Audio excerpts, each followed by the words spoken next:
What if we could bottle a star? No, seriously, what if we could harness the power of the sun right here on Earth?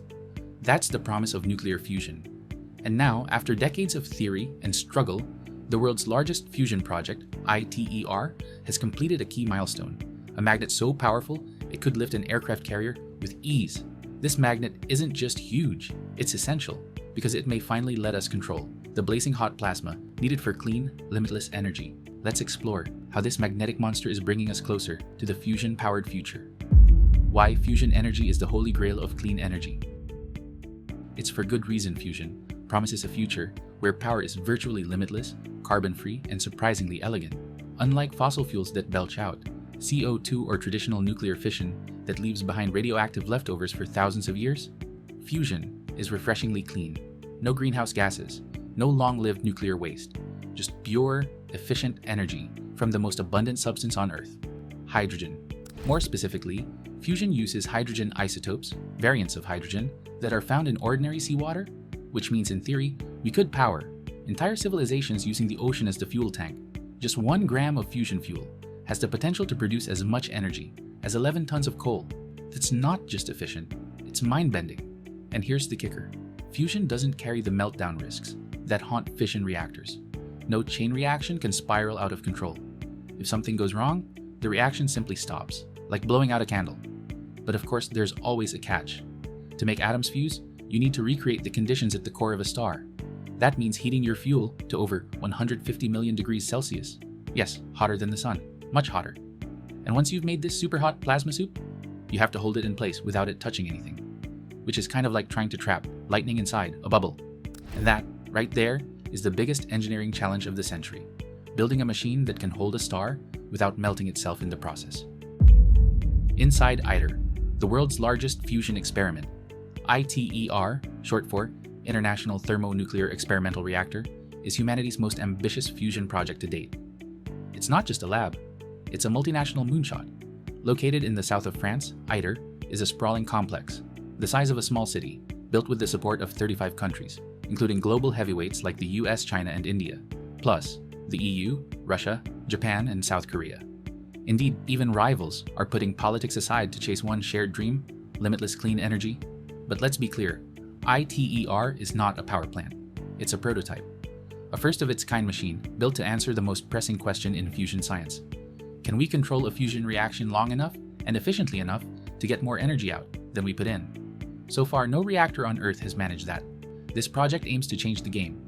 If it succeeds, it will be the first device to achieve what's called a Q greater than 1, meaning it produces more fusion energy than the energy used to heat the plasma. That would be a landmark achievement, a proof of concept that could unlock commercial fusion within our lifetimes. Inside its massive tokamak, a magnetic bottle shaped like a donut, ITER will attempt to confine plasma at over 150 million degrees using powerful superconducting magnets and cutting-edge cryogenics. It's part science experiment, part engineering marvel, and part bet on our collective future. Because if ITER works, it won't just be a technological milestone, it'll be a turning point in the history of energy on Earth. How to contain plasma? Hotter than the sun. When you heat matter to over 150 million degrees Celsius, 10 times hotter than the core of the sun, it stops behaving like anything we encounter in daily life. At that point, atoms break apart into a glowing, charged soup of free-floating nuclei and electrons. This state of matter is called plasma, and it's the stuff stars are made of. But here's the problem. You can't just pour plasma into a container like soup. No material in existence can survive direct contact with something that hot, not steel, not carbon, not even futuristic sci-fi alloys. It would vaporize instantly. So how do you hold something you can't touch? The answer is magnets, really powerful magnets. ITER uses a fusion reactor design known as a tokamak.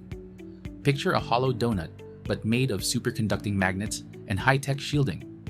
The tokamak doesn't trap the plasma. With walls, it levitates it. Magnetic fields swirl around the chamber, bending and twisting the plasma into a stable ring that floats in midair. No contact, no corners, just precision magnetic confinement. This magnetic miracle is one of the greatest engineering feats in history.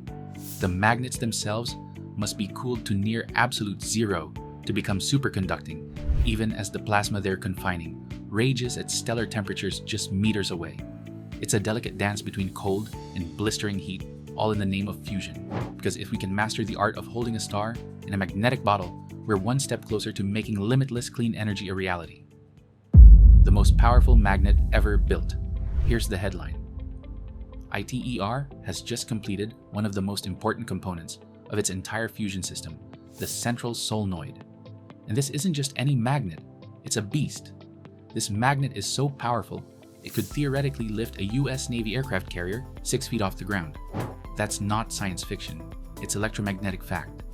Standing at a towering 18 meters tall and weighing over 1,000 tons, the central solenoid is the tallest and most powerful pulsed magnet ever engineered for fusion. Its magnetic field measures 13 Tesla, roughly 250,000 times stronger than Earth's magnetic field. That's the level of force needed to twist, compress, and ignite plasma into behaving like a miniature sun. But strength isn't its only job. The central solenoid sits right at the core of the ITER tokamak, where it performs two critical tasks.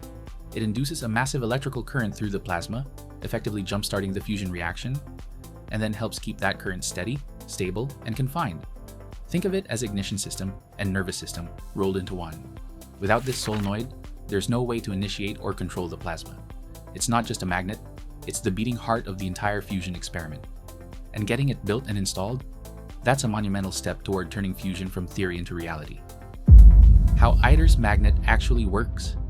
The central solenoid at the heart of ITER is a superconducting magnet, a technological marvel that operates under some of the most extreme conditions known to science.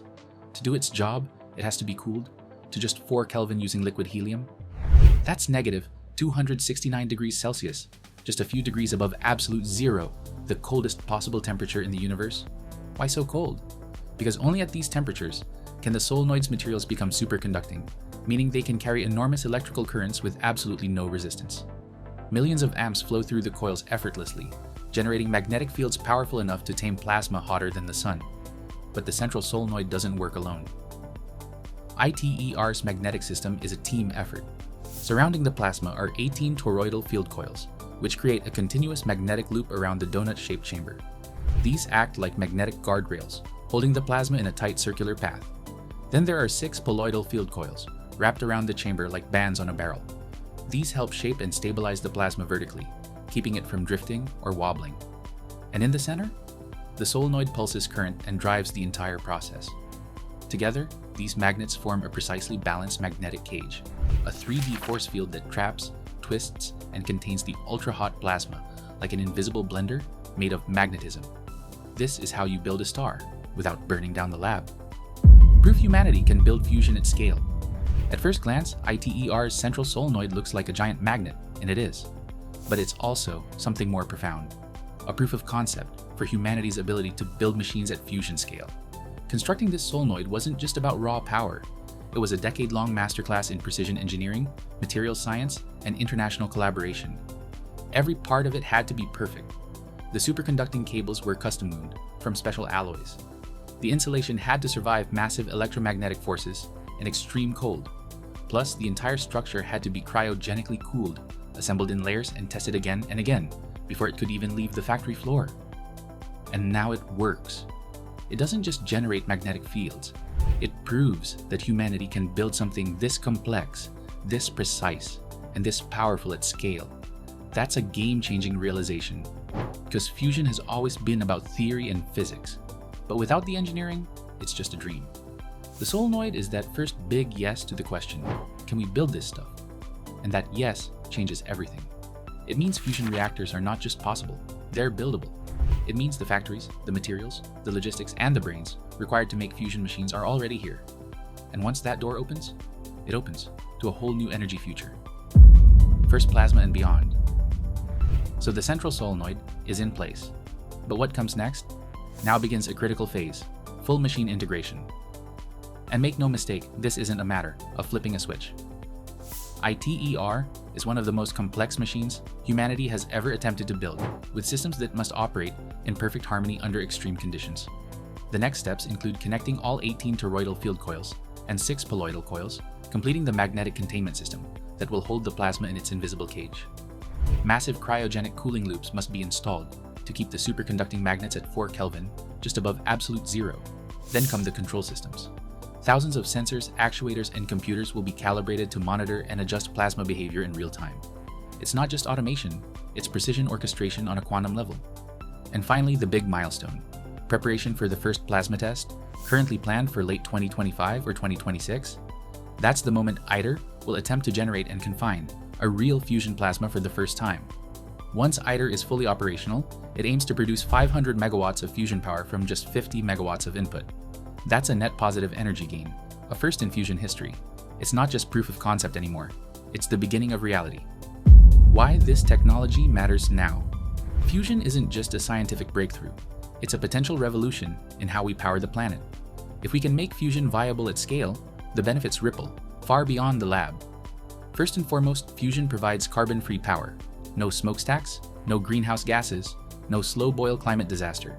It's energy without the environmental baggage. Unlike solar or wind, which can fluctuate with weather, fusion delivers 24/7 baseload electricity, a steady uninterrupted flow of power, day and night, rain or shine. It also skips the downsides of traditional nuclear fission. No need for uranium mining, which is resource intensive and geopolitically sensitive. No oil or gas imports, which come with volatile prices and political strings attached. And no risk of blackouts from cloudy days or windless nights. Fusion is clean, dense, and stable. A single fusion plant could power entire cities with just a few truckloads of fuel per year. And here's the real kicker.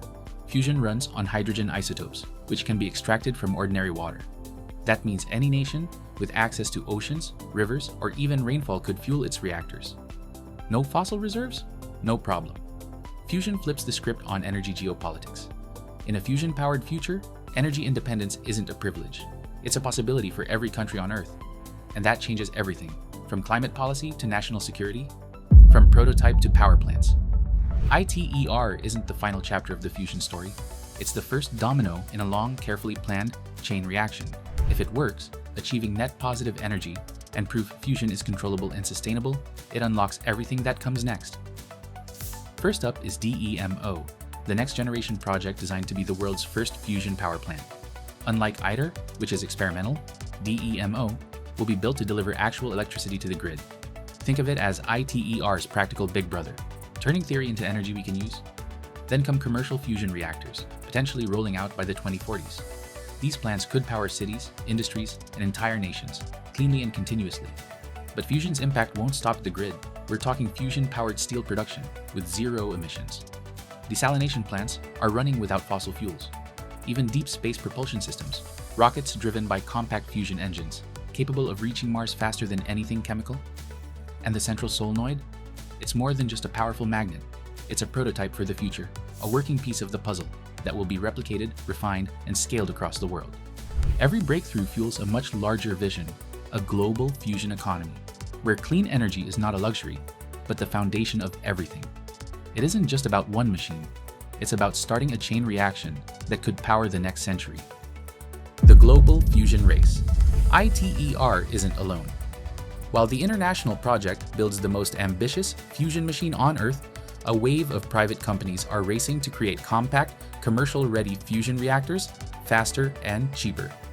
For example, Commonwealth Fusion Systems, a spin-out from MIT, is building a reactor powered by high-temperature superconducting magnets, aiming for a working prototype this decade.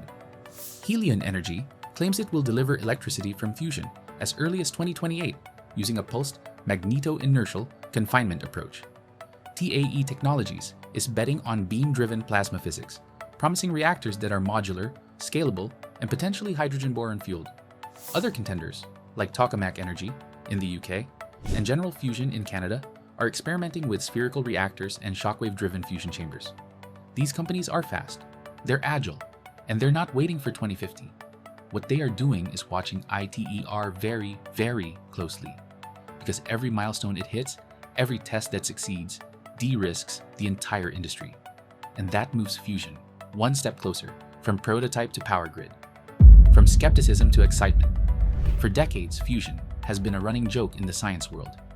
The classic line, "Fusion power is 30 years away and always will be." It became shorthand for big promises with no delivery. A beautiful theory that never quite made it out of the lab. But something's changing. That punchline is starting to sound outdated. Why? Because ITER's central solenoid isn't a whiteboard sketch or a PowerPoint slide. It's real, it's massive, and it's already assembled over 1,000 tons of superconducting engineering connected to cryogenic lines, pulsing with potential. It's hard to be skeptical when the future is taking shape in front of your eyes. Public trust in fusion is starting to shift. Skepticism is giving way to curiosity, and in many cases, full-blown excitement. Fusion is no longer a pipe dream. It's a visible, tangible engineering reality. And that matters, because when public perception changes, so does everything else. Excitement fuels investment from governments, startups, and tech giants. It shapes policy as leaders see real potential instead of vaporware. And maybe most importantly, it attracts students. The next generation of scientists, engineers, and dreamers is starting to believe that fusion might happen, and they want in. The solenoid is more than a magnet. It's a symbol that the future is no longer hypothetical. It's under construction. How fusion could power the planet. We've harnessed wind, captured sunlight, tapped into the Earth's heat. We've even split atoms to power cities. All of it matters. All of it helps. But fusion? Fusion is the endgame. Its power is born from the universe's most fundamental process. The same reaction that fuels stars. No carbon, no long-lived waste, just pure energy from hydrogen and heat. And here's the twist. We're no longer asking if fusion is possible. We're asking how soon. Because the central solenoid, that 1,000-ton marvel completed in France, may become the turning point, not just for ITER, but for global energy. The energy future isn't waiting in the distance anymore. It's starting now, and it's being built coil by coil, bolt by bolt. So here's the big idea. A giant magnet may sound like an engineering flex, but it's also humanity saying, we're ready to build something that powers everyone forever. No carbon, no collapse, just energy at the scale of the stars. If you believe in star-like energy, like this video, and subscribe for more deep dives into the energy technologies that could power our next century. Tell us in the comments, do you think fusion will power your home in your lifetime? Thanks for watching. Stay blessed and stay curious.